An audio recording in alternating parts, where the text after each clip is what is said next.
There's one thing in common between the Grandma McFlurry at McDonald's and the world's response to the COVID-19 pandemic. It's that both were a disaster.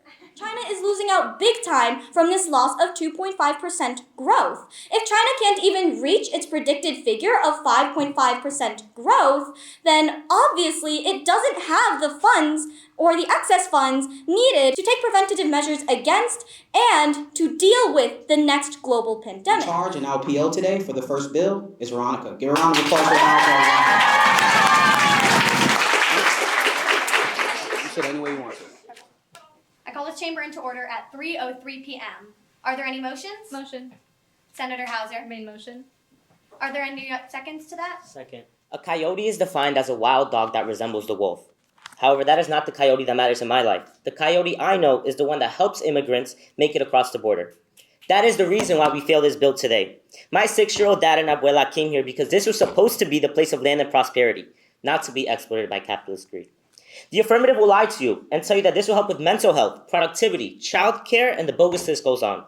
But I know, based on my family's experience, that capitalist greed always wins. This bill targets immigrants, people with work visas, and the future exploitation that will come with this bill to these vulnerable groups is not what this country stands for. If you care about equality, fail.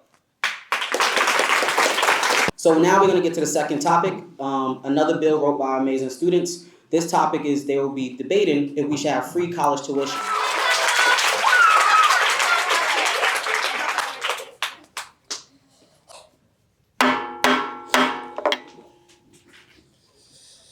I call this chamber into order at 3:17. Today we'll be debating the topic of free college. According to the Council of Foreign Relations.org, in 2022, around 2/3 of students enrolled took out student loans. And the student debt crisis is estimated at $1.6 trillion and is rapidly increasing. If we fail this bill, we will be denying Americans the path to the American dream. Thank you. America has a disease that is spreading like wildfire. A disease that is killing our citizens. A disease that is killing minorities. A disease that is killing literal children. America's disease is guns. We as a government have made guns too accessible to the people of the United States. And in doing so, we have assisted in the murder of thousands, adults and children. Passing this bill to amend the Constitution to ban assault arms will decrease the number of lives lost in shooting incidents while also rebuilding the trust Americans have regarding their safety. Those incidents left 17 people dead and at least 39 injured.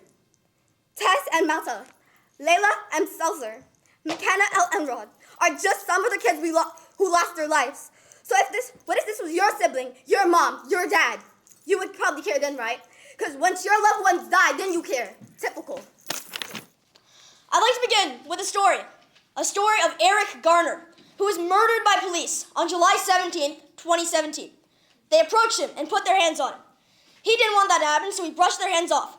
They then tackled him to the ground, put him in a chokehold, and he was dead 1 hour later at a hospital.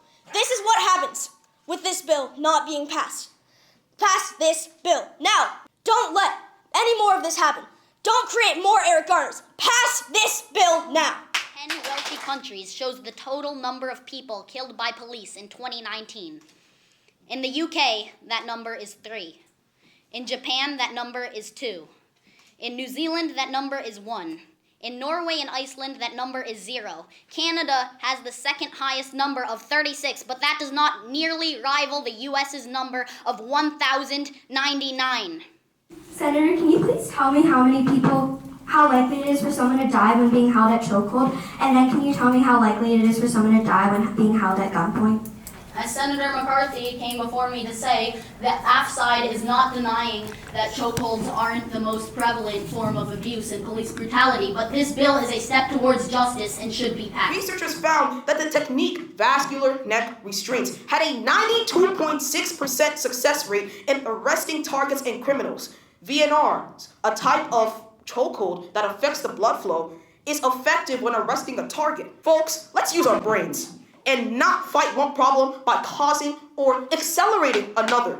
Stand with me today and fail.